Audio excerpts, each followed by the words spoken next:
بسم الله الرحمن الرحيم لا حول ولا قوة إلا بالله العلي العظيم الحمد لله رب العالمين وصلى الله على سيدنا ونبينا أبي القاسم المصطفى محمد وآله الطيبين الطاهرين لا سيما بقية الله في الأراضين عجل الله تعالى فرجه الشريف اللهم أخرجني من ظلمات الوهم وأكرمني بنور الفهم اللهم افتح علينا أبواب رحمتك وانشر علينا خزائن علومك برحمتك يا أرحم الراحمين.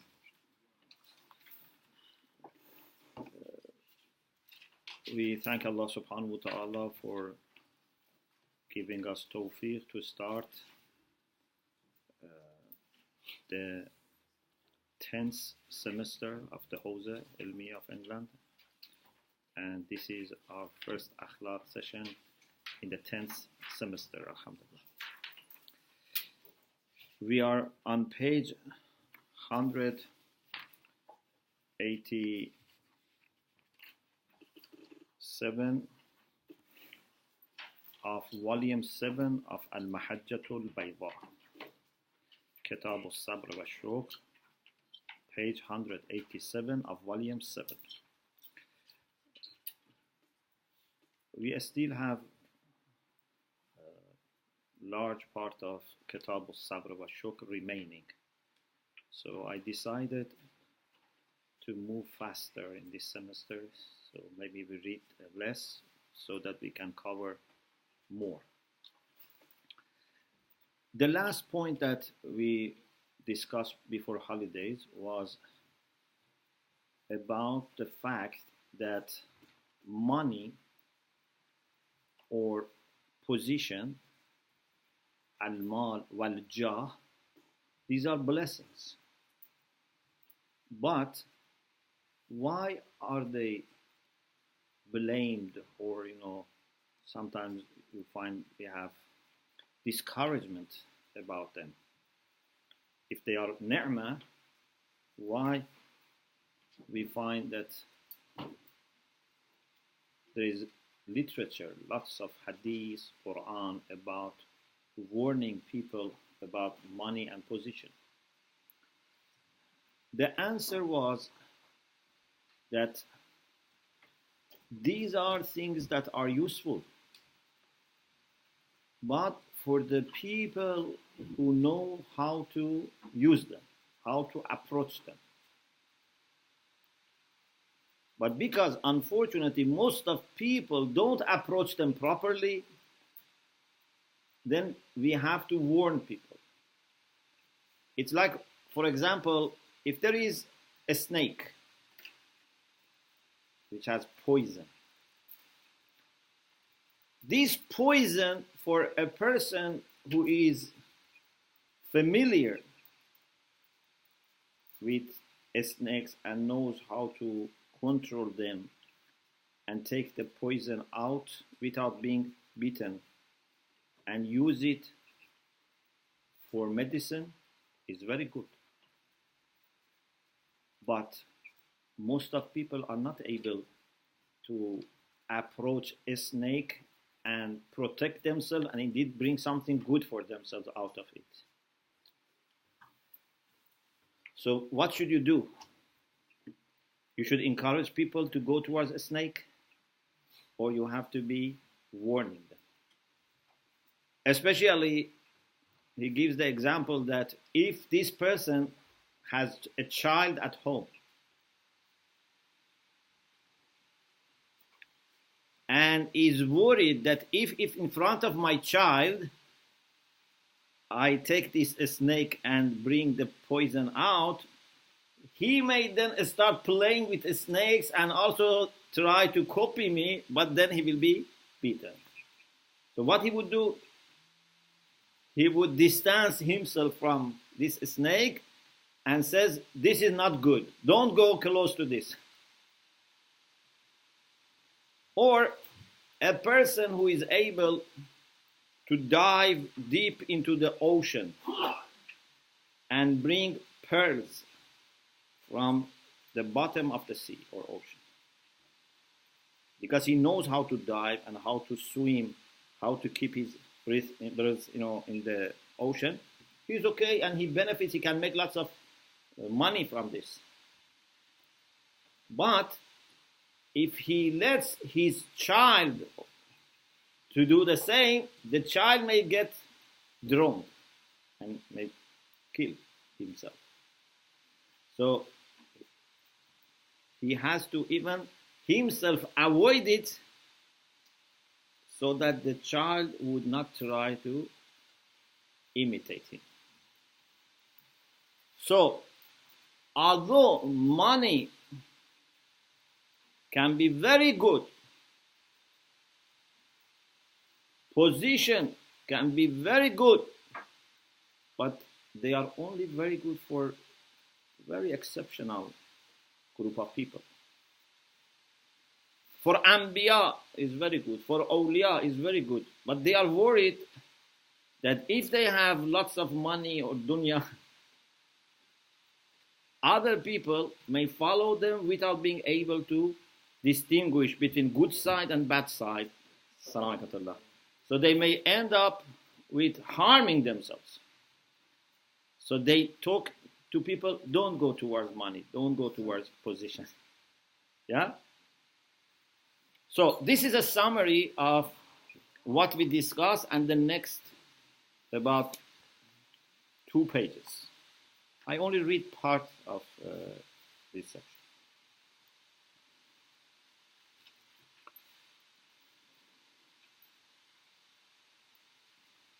If you look at the middle of the page 187, it says, وَهُوَ مِثْلُ الْبَحْرِ, after the example of a snake that we had last time,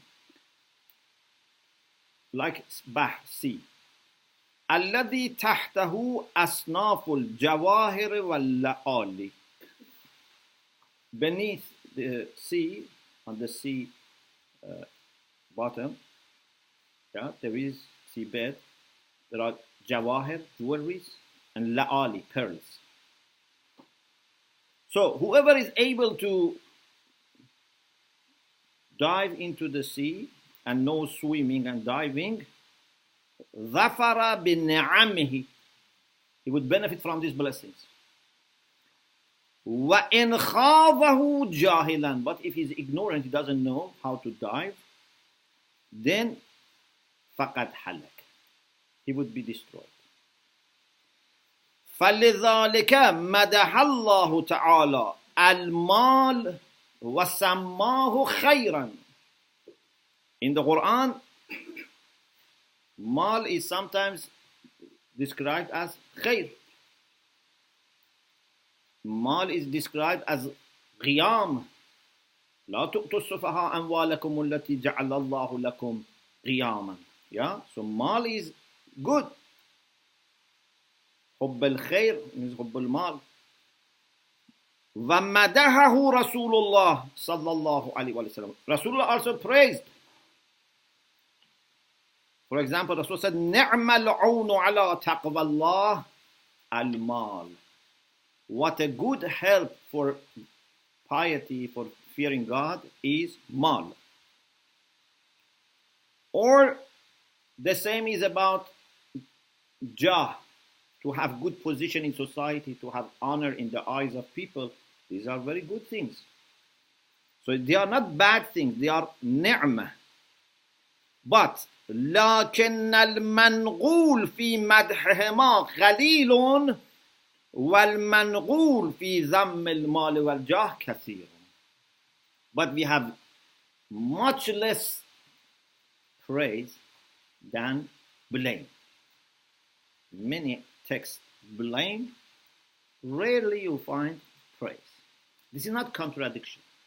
It's exactly like what we said about poison of the snake and jewelries in the sea. They are good, but because most of people don't know how to approach them and how to handle, they can get destroyed.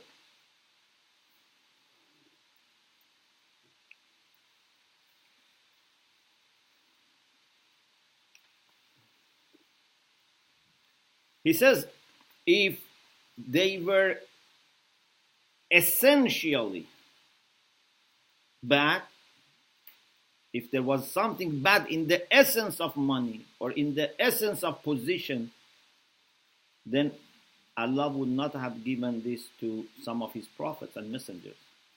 For example, Prophet Muhammad sallallahu alaihi wasallam, in addition to the position of prophethood, he had the position of mulk. He had governance. Sulaiman alayhi salam, in addition to nubuwwah and mulk, had also ghina. He was also rich. Yeah, he was king, and he was a very rich king. Yes, our prophet was not very rich. He didn't want to be rich, but Prophet Sulaiman was also rich. If there was something essentially bad and vicious in money or position, Allah would not have given that to his prophets. But الناس كلهم صبيان والأموال حيات. But people are like children, and money is like a snake. Anbiya are those people who know how to take the poison out of the snake without being bitten and actually use it for their advantage. Okay? He says money can be a poison, but if you know, you use it a little on yourself and do infaq. Infaq is antidote, is tiryaq. Yeah? So, if you are a person who knows how to handle money, it's very good if you make lots of money. Make lots of money and then turn it into charity. But because most of people, when they approach money, they keep it for themselves. So they kill themselves spiritually with money. So this is why we are discouraged. And then he mentions the example of child. If you have a child, you would totally avoid these things because your child may see that you are doing these things without knowing. Like, for example, if you are a soldier or policeman, never in front of your children you should clean your gun or bring your gun or because the child may think this is just a toy and starts playing with this and can kill himself.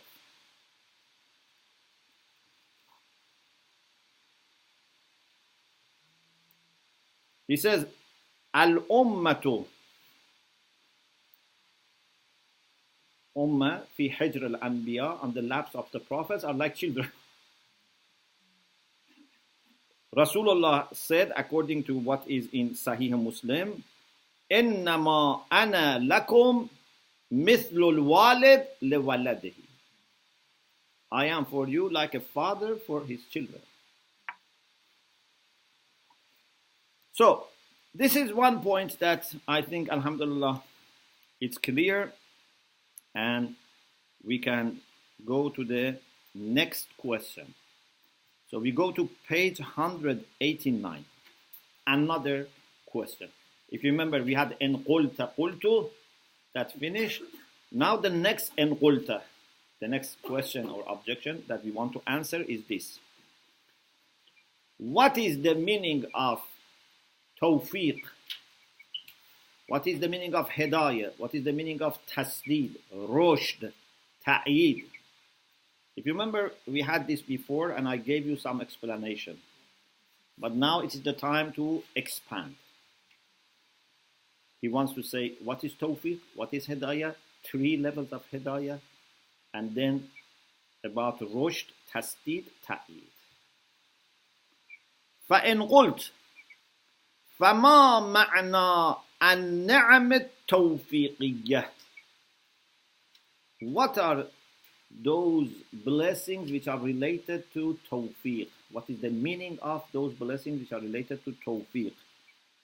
الراجعة إلى الهداية والرشد والتأييد والتسديد, which go back to these four things.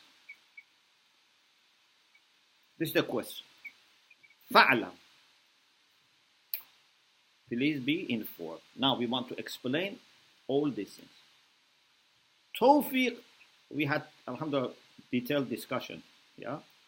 Here is just few lines.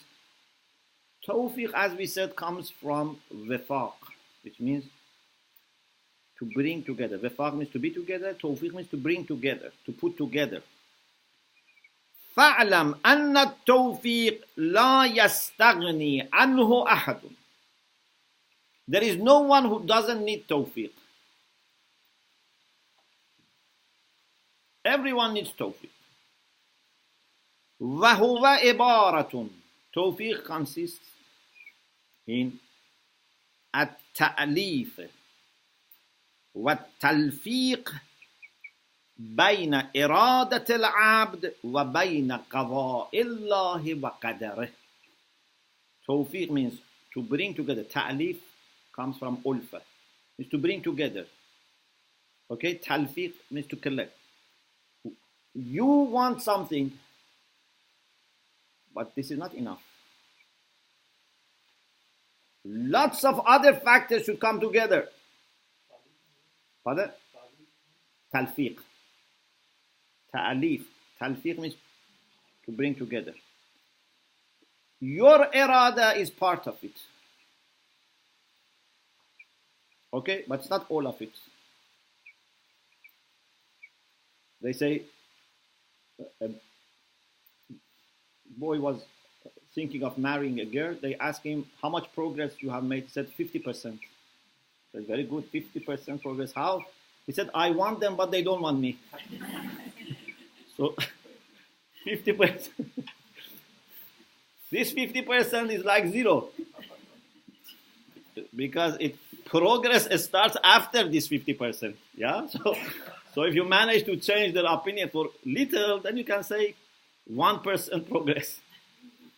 So, our irada is just 50%. Allah's qaza and qadar should be there. That's the main thing.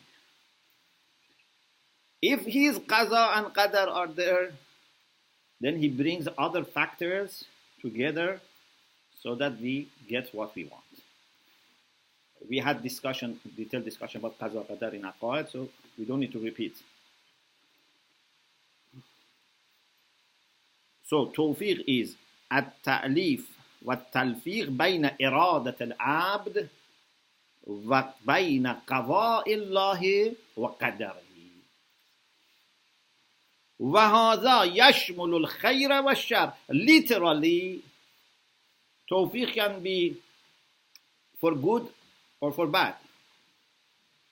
But we use it normally for good things. Because even sometimes things push us to the bad direction. Yeah? Sometimes we are tested by people and circumstances pushing us towards bad things. So you have to be always careful. But normally we don't use tawfiq except in the positive context. That you want something good and Allah also helps you to have all the parameters that are needed. هذا يشمل الخير والشر وما هو سعادة وما هو الشقاوة ولكن جرت العادة بتخصيص اسم التوفيق بما يوافق السعادة. But the habit of ulama is that they use tawfiq for what gives you sa'ada, happiness, felicity. Okay. The same is about ilhad, the term ilhad. Ilhad means male, inclination. But normally we use ilhad for inclination towards batil, towards falsehood. So literally it means any inclination, but we most of the time use it for inclination towards batil. Okay? So sometimes a term can be used for part of its literal meaning. Okay, this is about tawfiq. There is no much left about tawfiq. But hidayah. After tawfiq, hidayah. أما الهداية لا سبيل لأحد إلى طلب السعادة إلا بها. No one can seek sa'adah, happiness, without hidayah, like tawfiq. Everyone needs tawfiq. Everyone also needs hidayah. Why? Because hidayah means guidance, means to know what is good for you, to know what is salah. There are people that they want to benefit themselves, but because they don't have hidayah, they harm themselves.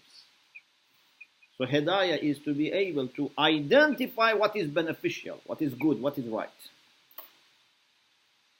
لأن الداعية الإنسان قد تكون مائلة إلى ما فيه الصلاح آخرته. Because sometimes we have motivation to do something which is good for our akhirah, but we don't know. Because we don't have guidance, we don't have understanding of what is good. If you don't have hidayah, you may try to benefit yourself, but you harm yourself. ولكن إذا لم يعلم ما فيه الصلاح آخرته حتى يظن الفساد صلاحا فمن أين ينفعه مجرد الإرادة. Just the fact that you want, it's not enough. You have motivation, it's not enough. You have to know what is good for you. فلا فائدة في الإرادة والقدرة والأسباب إلا بعد الهداية. There is no benefit in willing and having power, having all the causes and things that are needed, unless you have hidayah. So hidayah is very important. وَلِذَلِكَ قَالَ تَعَالَى, and this is why Allah said, رَبُّنَا الَّذِي أَعْطَى كُلَّ شَيْءٍ خَلْقَهُ ثُمَّ هَدَى. In addition to creation, Allah also gives guidance, because without guidance, the purpose of creation cannot be achieved. Or this ayah, which is in Surah An-Nur, ayah 21. وَلَوْلَا فَضْلُ اللَّهِ عَلَيْكُمْ وَرَحْمَتُهُ مَا زَكَى مِنْكُمْ مِنْ أَحَدٍ أَبَدًا. Had it not been because of Allah's favor and mercy, none of you would have become pious and pure. وَلَكِنَّ اللَّهَ يُزَكِّي مَنْ يَشَاءُ. Allah purifies those that He wills. Of course, His will is not arbitrary, but without His will you cannot achieve anything. So you work hard to qualify yourself to receive His mercy and favor.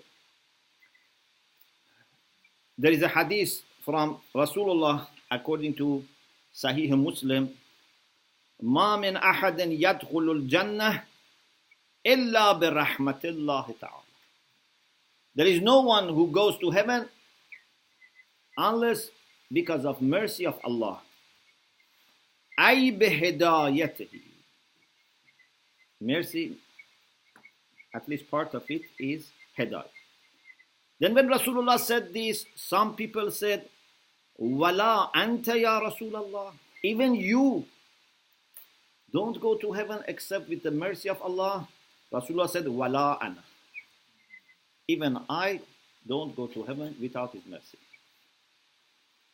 Actually, without mercy of Allah, we are not even created. We are not guided. We are not able to do anything. So, hidayah is needed. But there are 3 levels of hidayah. The first level of hidayah is general. Through prophets and through aql, we all receive hidayah. This is the first level. It's general for everyone. We will explain it based on the text, but to have an idea. The second is a special hidayah, not for everyone. This is for those who benefit from the first level and Allah gives them additional guidance. Zidnahum hudan. Additional guidance. The third level is nur. Allah gives light. When you have light, then this is permanent. It's not coming and going. The second one might be not always there, not permanent. الَّذِينَ جَاهَدُوا فِينَا لَنَهْدِيَنَّهُمْ سُبُلًا. This is the second. But if this becomes constant, then nur is inside you. أَفَمَنْ كَانَ مَيْتًا فَأَحْيَيْنَاهُ وَجَعَلْنَا لَهُ نُورًا. Or أَفَمَنْ شَرَحَ اللَّهُ صَدْرَهُ لِلْإِسْلَامِ فَهُوَ عَلَى نُورٍ مِّن رَبِّهِ. So there are three stages of hidayah. لِلْهِدَايَةِ ثَلَاثَةُ مَنَازِلٍ. There are three stations. الأولى, the first, the basic one. معرفة طريق الخير والشر. To know the path towards good and bad. This is referred to in this ayah. وَهَدَيْنَاهُ النَّجْدَيْنِ. Najdain means the path towards good, the path towards bad. And Allah has blessed all His servants with this. أَنْعَمَ اللَّهُ تَعَالَى بِهِ عَلَى كَافَّةِ عِبَادِهِ. All people are blessed with this level of guidance. بَعْضُهُ بِالْعَقْلِ وَبَعْضُهُ عَلَى لِسَانِ الرُّسُولِ. Part of general guidance comes through our aql. Part of it on the tongue of the messenger, means through revelation and prophethood. Then he says that we receive through kutub, books, through rusul, through basair al-uqul, and these are given to everyone. Hiya mabdhula. Allah has given this to all. But there are obstacles. Not everyone benefits from hidayah. There are mawani, obstacles. وَلَا يَمْنَعُ مِنْهَا. It would not stop this except few things. Al-hasad. Jealousy is a big obstacle. Sometimes because we are jealous towards someone, we don't want to be like him. We don't want to agree with him. We want to be different. And if that person is good, then the only way for us to be different is that we have to be bad. This is the problem with jealousy. If you are jealous, have jealousy towards bad people, then it can help you. But if you have jealousy towards good people, then you should only become bad. And sometimes, as we said before, sometimes even by putting yourself into risk, sometimes even by destroying yourself, because there is no way to harm that person. Jealousy, may Allah inshallah save us from jealousy. It's very, very bad. And jealousy especially is harmful for ulama. Afatul ilmi al-hasad. We have to be very careful. Second, al-kibr. Arrogance. Arrogance also is not letting us benefit from guidance. First level of arrogance is I don't accept from someone who is equal to me. Yeah? Many times this happens in mubahasa. When you have mubahasa discussion with your friend, classmates, it's very difficult for you to accept his point or her point and say, I didn't understand, I made mistake. Yeah? One of the benefits of mubahasa is to check how much you are able to accept the truth and admit your mistakes. But sometimes arrogance is so much that even we are not able to accept from someone who is higher than us. Not only we don't accept from someone who is equal, we don't accept even from, for example, our parents who have more wisdom, from our teachers, from our ulama. Sometimes we are not able even to accept from prophet. There were people who didn't accept even from prophets.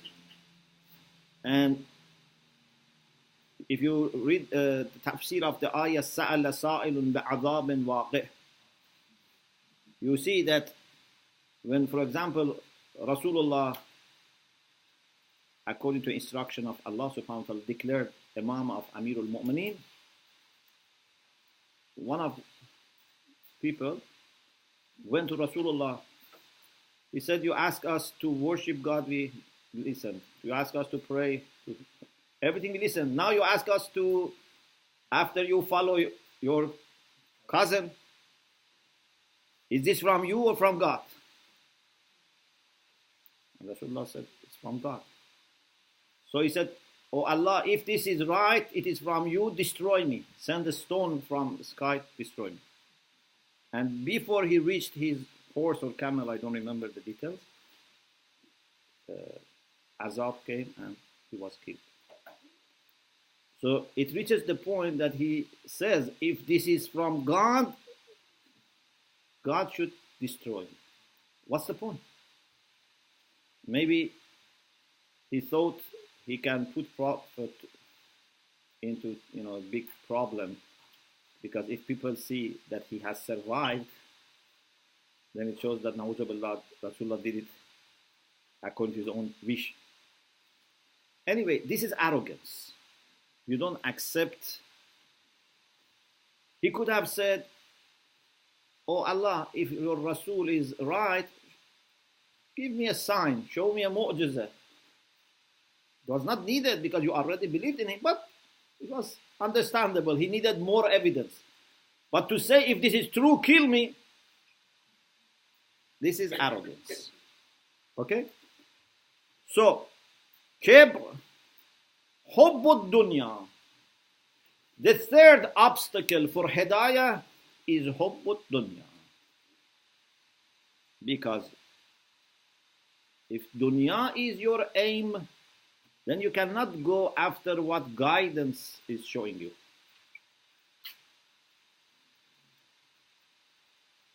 You want guidance, then you should go where the guide is showing you.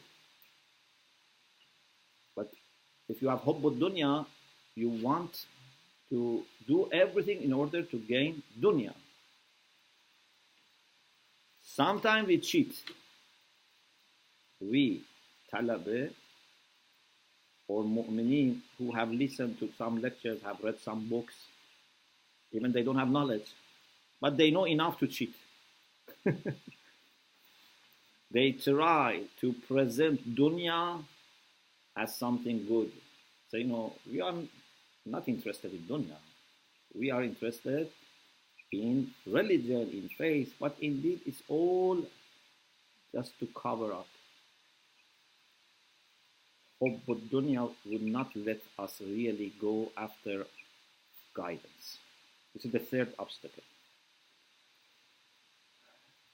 Wal asbab, hubbul asbab, hubbud dunya wal asbab. Those means that help us for dunya, because dunya has branches. Yeah, dunya doesn't mean you just love dunya, the world.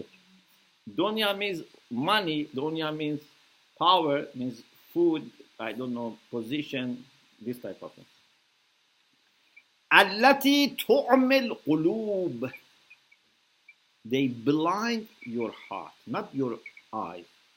Blind your heart. وَمِن جُمْلَةِ الْمُعَمِّيَاتِ. Among those things that make you blind are al-ilfu wal-'adah, habits. When you are used to something, it's very difficult for you to look at them differently. If you are used to do something, you want to keep it. Very difficult to get rid of our habits.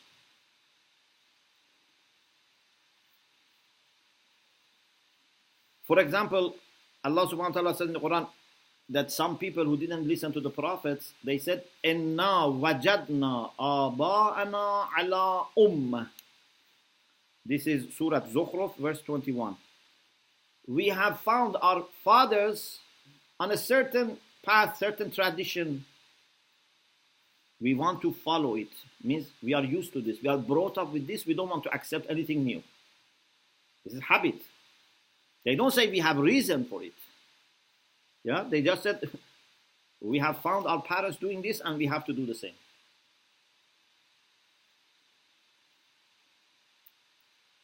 Or about kibr and hasad.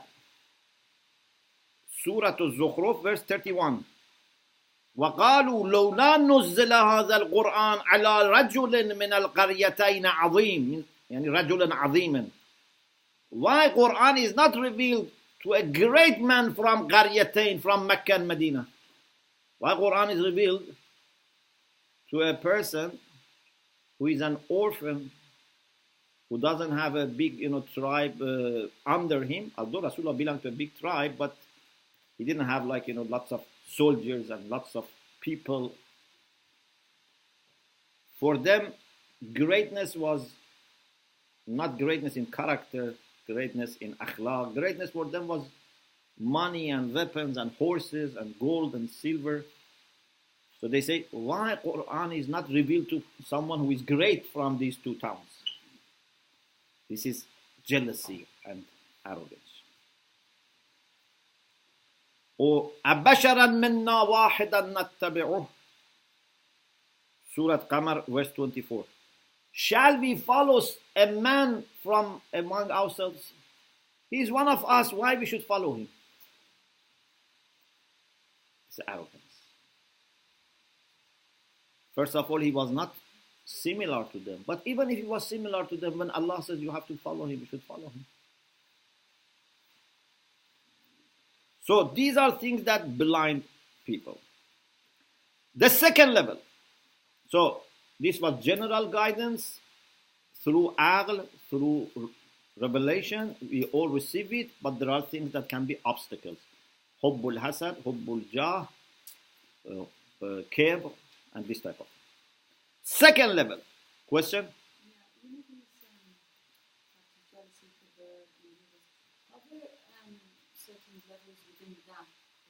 Yes, each of them has different levels. They have different levels. Yes.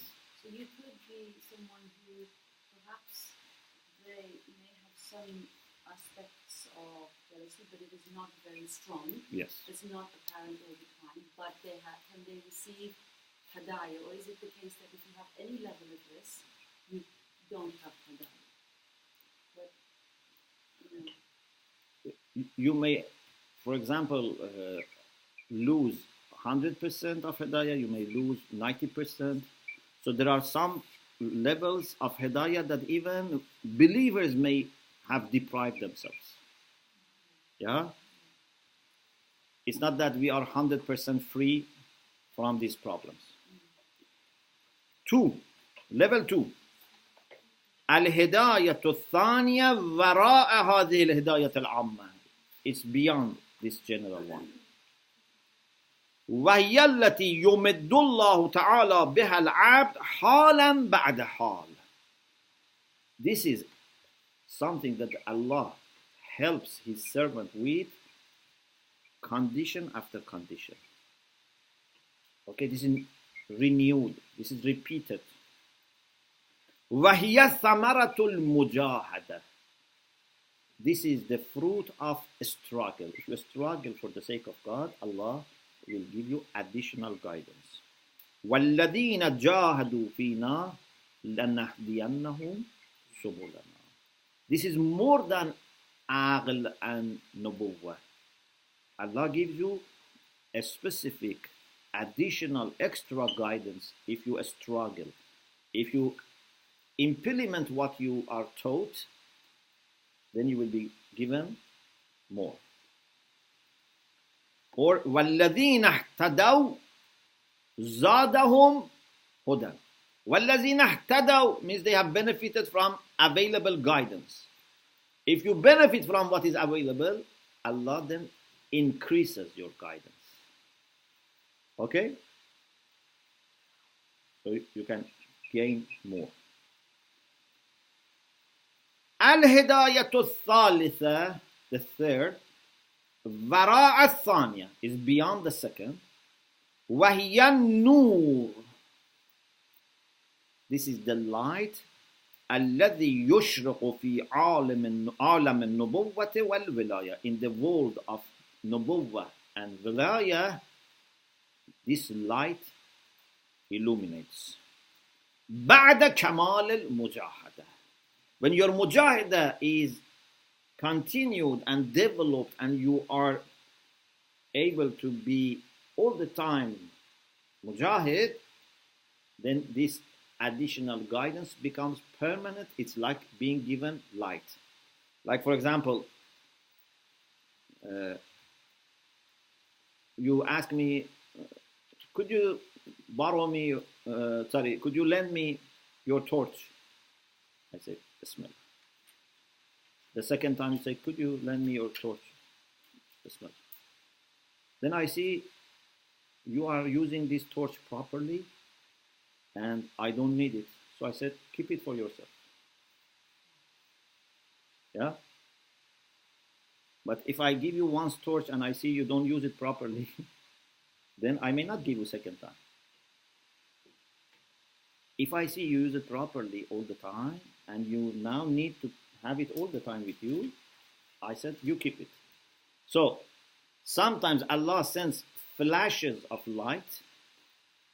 Sometimes Allah then puts the source of light in your heart so that you don't need to have on and off.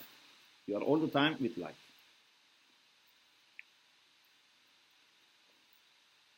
فَيَهْتَدِي بِهَا إِلَى مَا لَا يَهْتَدِي إِلَيْهِ بِالْعَقْلِ. Then he can get something that he cannot get just with aql. It's more. And then he says, this is that Allah subhanahu wa ta'ala has honored it by attributing to himself this type of hidayah. قُلْ إِنَّ هُدَى اللَّهِ هُوَ الْهُدَى. According to his interpretation, of course there can be other interpretations, but according to him, he says, إِنَّ هُدَى اللَّهِ هُوَ الْهُدَى, means this third type of hidayah. It is so important that Allah says, this is guidance from him. And this is the real guidance, the third one. And it is also called hayat, life.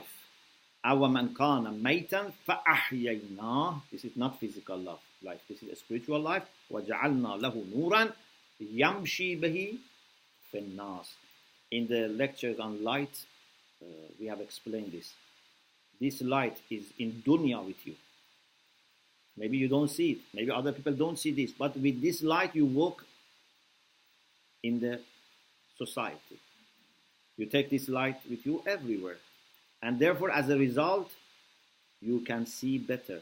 You can decide better. Yeah? It's not the light which comes on the day of judgment. No, it is light that it is there. Yamshi bahi finnas. It is with you even in dunya. Or أَفَمَنْ شَرَحَ اللَّهُ صَدْرَهُ لِلْإِسْلَامِ فَهُوَ عَلَى نُورٍ. هُوَ عَلَى نُورٍ. He is right now equipped with light from his Lord. So, these are three levels of hidayah. General through aql and nubuwwah for everyone. But there are obstacles. There are people who actually don't benefit, although it was available for them. Hidayah is for everyone. But Quran says, for example, hudan lil muttaqin. What does it mean? It means these are the people who actually benefit.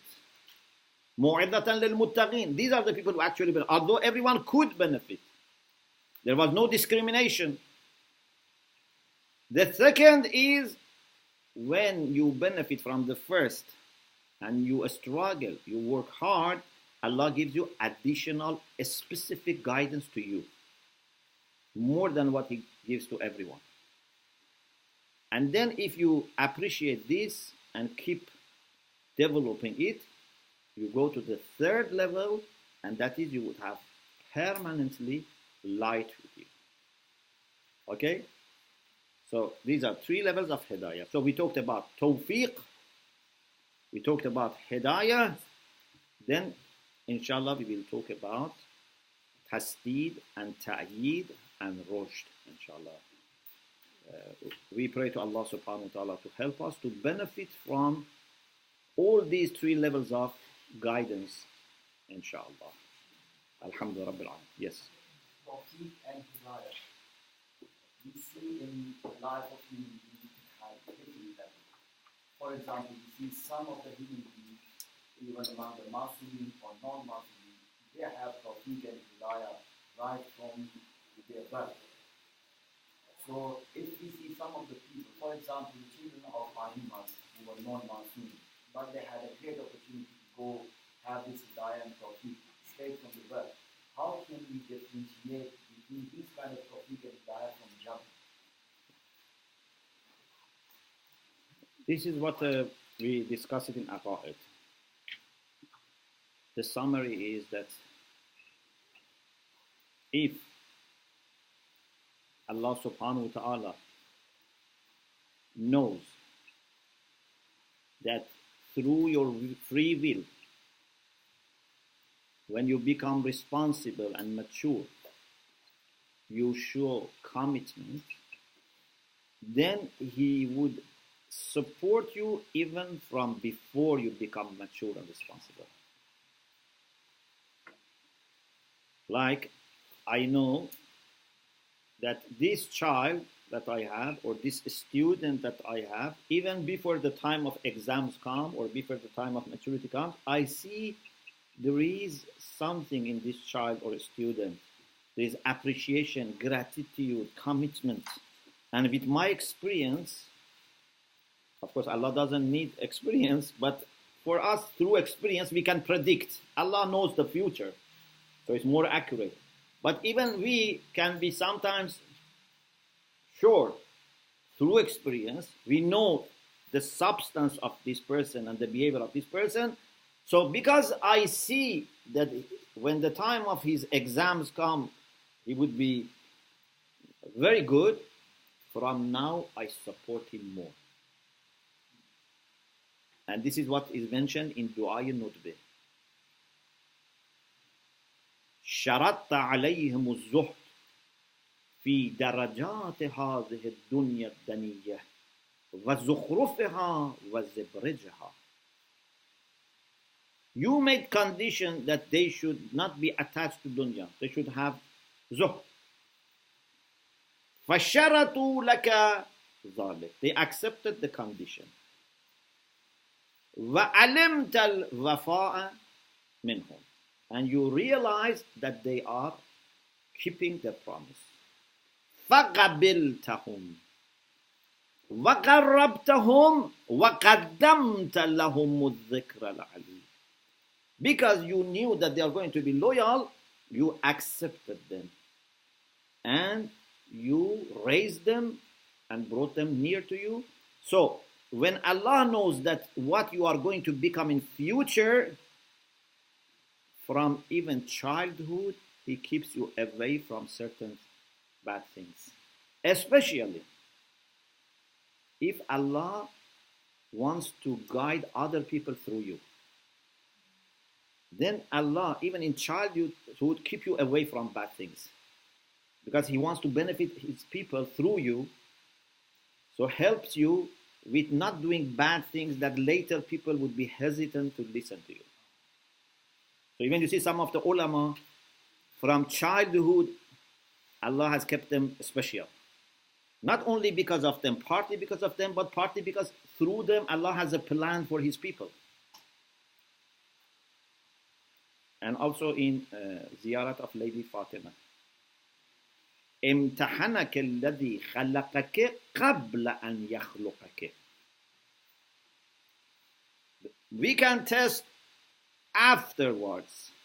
Yeah, we should teach people and then we can test them. And even still, we are not able to find out who has really learned and who has not learned.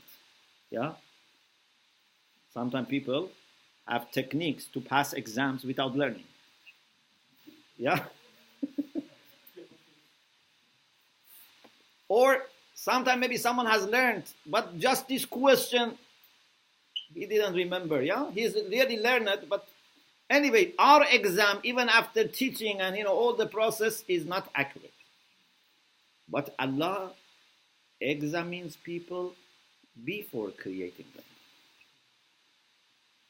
امتحنك الذي خلقك قبل أن يخلقك.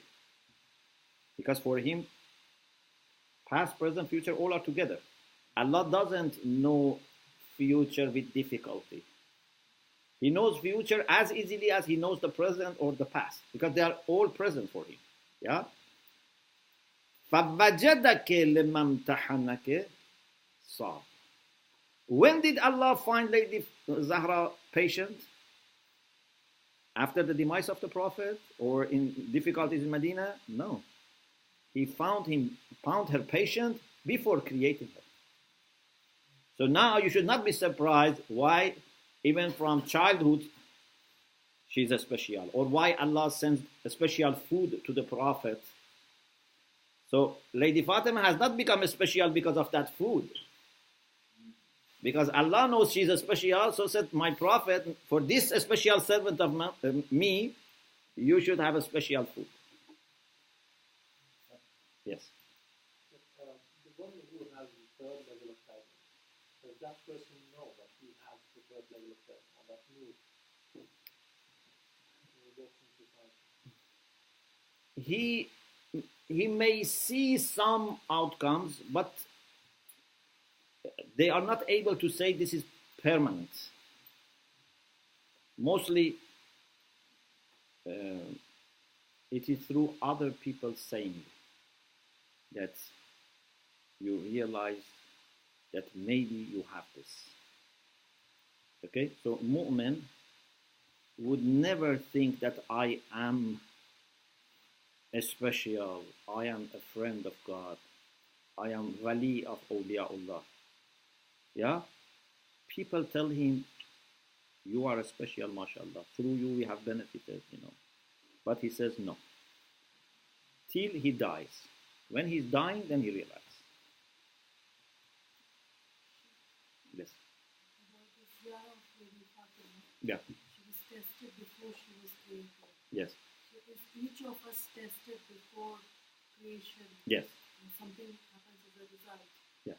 But because in many cases we are not that special, it doesn't make difference.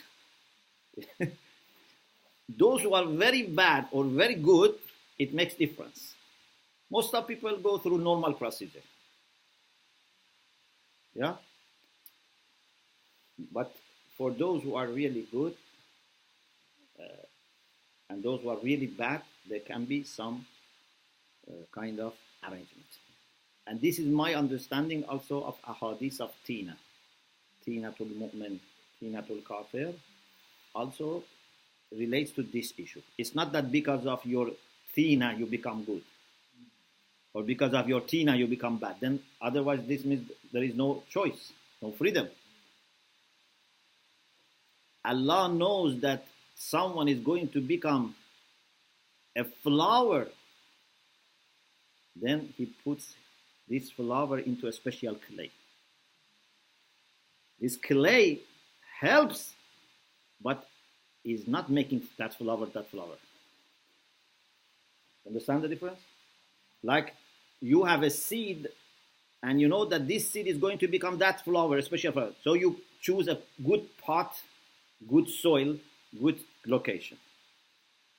But the seed has to be good seed in itself.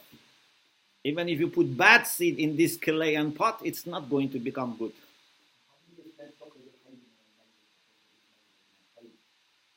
Now here we see some of the bad people coming out from good, or some of the good people coming out from bad. Yeah. Is that the external circumstances which is affecting? That is not the clay. That's not the tina. Father, mother are not that tina. They are external environment. Tina is with you. No one can separate you from your clay.